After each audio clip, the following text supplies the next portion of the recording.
Elle entra dans la boulangerie avec un regard perdu et des chaussures trouées.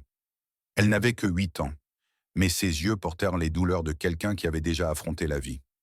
Le vent glacial de ce lundi matin coupait les ruelles de Parésopolis comme une lame. Le soleil semblait avoir renoncé à se lever. Clara serrait son vieux manteau donné il y a des années, tentant de dissimuler ses frissons. L'odeur du pain chaud ressemblait à une étreinte, mais elle n'était pas là pour elle. Elle s'approcha du comptoir à pas lents et se hissa sur la pointe des pieds. Madame, sa voix était faible, presque imperceptible. Vous avez du lait et des petits pains? La vendeuse ne la regarda même pas. Oui, ma chérie. Tu en veux combien? Clara inspira profondément, se retourna discrètement comme si elle avait peur qu'on l'écoute. C'est que je n'ai pas d'argent maintenant. C'est pour ma sœur. Elle a de la fièvre. On n'a rien mangé depuis hier. Est-ce que je pourrais payer un autre jour? La boulangère resta figée. Elle voulait dire non. Combien de fois avait-elle entendu ce genre de promesse? Mais avant qu'elle ne réponde, une voix grave trancha l'air. Je paie. Tous se retournèrent.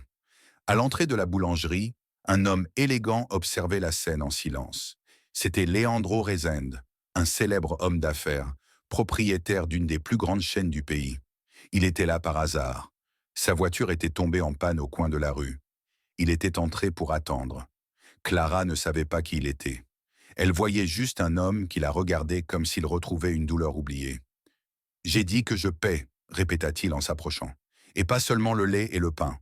Prends ce dont tu as besoin, petite. Fruits, jus, tout ce que ta sœur pourrait avoir besoin. » Clara était figée, la vendeuse aussi. Leandro prit un sac et le remplit. « Comment tu t'appelles » demanda-t-il en s'agenouillant. « Clara, murmura-t-elle. Et ta sœur? Elle est à la maison, malade. Maman est sortie chercher du travail.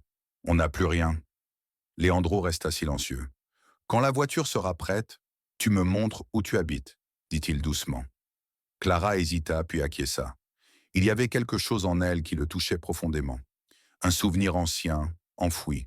En attendant, il achète un gâteau et un chocolat chaud pour elle. La maison de Clara était une cabane fragile, tout en haut de la colline. Sa sœur, fiévreuse, dormait sur un matelas fin. L'air était humide, moisi. Leandro s'arrêta, les yeux embués. C'était comme revivre un passé douloureux. Comme s'il faisait face à son enfance oubliée. Clara faisait ce qu'elle pouvait. Peu après, Juliana, la mère, arriva en panique. « Qui êtes-vous? Que faites-vous ici ?» Elle protégea ses filles de son corps. « Je m'appelle Leandro. Votre fille voulait acheter à crédit. J'ai décidé d'aider. » Juliana baissa les yeux, honteuse. « Pardonnez-moi, je n'aurais jamais laissé ma fille faire ça, mais je n'ai rien pu leur offrir aujourd'hui. » Leandro l'invita à s'asseoir. « Comment vous appelez-vous ?»« Juliana. Ma mère était comme vous, forte, seule, combattante.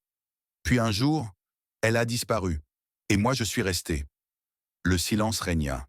Clara serra la main de sa mère. Leandro inspira profondément.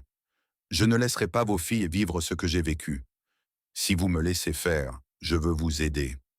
Vous donner un emploi, rénover la maison, amener la petite à l'hôpital. » Juliana pleura, un mélange de soulagement et de peur. Mais elle accepta. Le lendemain, Leandro revint tôt, avec une voiture privée et un chauffeur. Clara s'assit à l'arrière, tenant la main de sa mère. Sur ses genoux, Sofia, affaiblie, gémissait doucement. Le trajet fut silencieux. Juliana tentait de retenir ses larmes. Elle connaissait les urgences. Attendre des heures, être ignorée.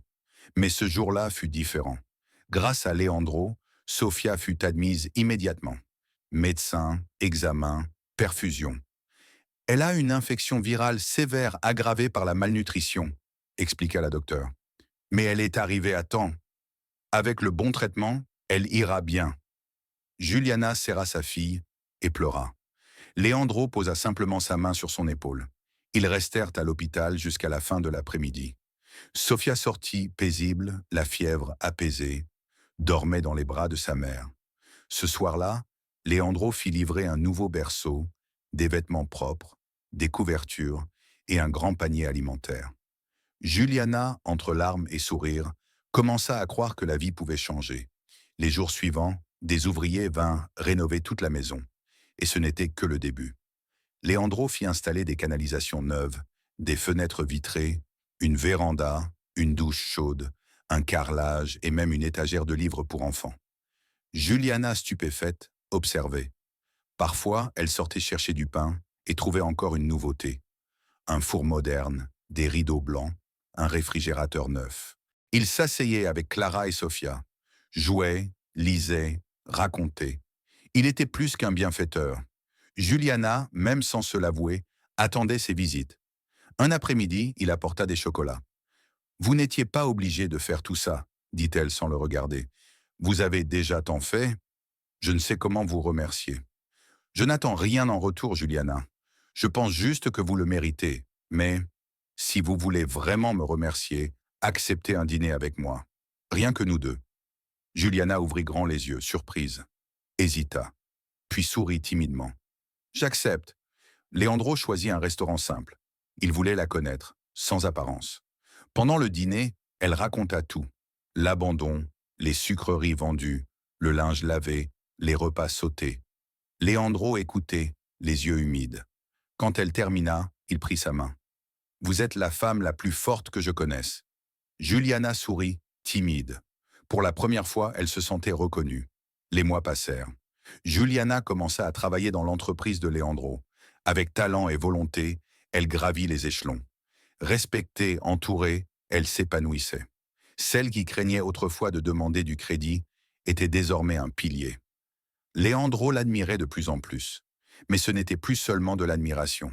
C'était de la tendresse, une complicité, des silences éloquents. Un samedi matin, tandis que Clara jouait dans le jardin avec sa sœur, Leandro se tourna vers Juliana. « Je sais que la vie t'a blessé, que tu crains de rêver encore, mais je ne veux pas que tu rêves, je veux que tu vives avec moi. » Elle le regarda étonnée. « Juliana, je suis tombé amoureux.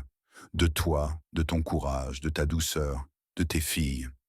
Je veux faire partie de votre vie, pas comme sauveur, mais comme homme, comme quelqu'un qui vous aime. » Elle pleura encore, mais cette fois, c'était différent. C'était de l'amour, de l'espoir, un nouveau départ. « Oui, » murmura-t-elle, « je veux bien. » Quelques mois plus tard, une cérémonie intime eut lieu dans ce jardin, désormais fleuri, avec musique et sourire. Clara fut demoiselle d'honneur. Sofia, en robe blanche, courait en lançant des pétales. Juliana avança vers Leandro, radieuse. Elle n'était plus la femme qui demandait du pain. C'était une reine. Et lui, celui qui croyait sauvé, avait été sauvé. Devant l'autel, il lui serra les mains. « Tu m'as sauvé, Juliana. Alors que je croyais t'aider, c'est toi qui m'as guéri. » Les applaudissements se mêlèrent aux larmes. Même les voisins pleuraient. Ils savaient ce que cela signifiait. Voir une petite fille demander à crédit et finir avec une famille, un foyer, un avenir. Et surtout, de l'amour. Toi aussi, tu crois qu'un geste peut changer un destin? Alors aime cette vidéo, abonne-toi à la chaîne et partage avec quelqu'un qui a besoin d'espoir. Et laisse un commentaire. Chaque cœur mérite un nouveau départ.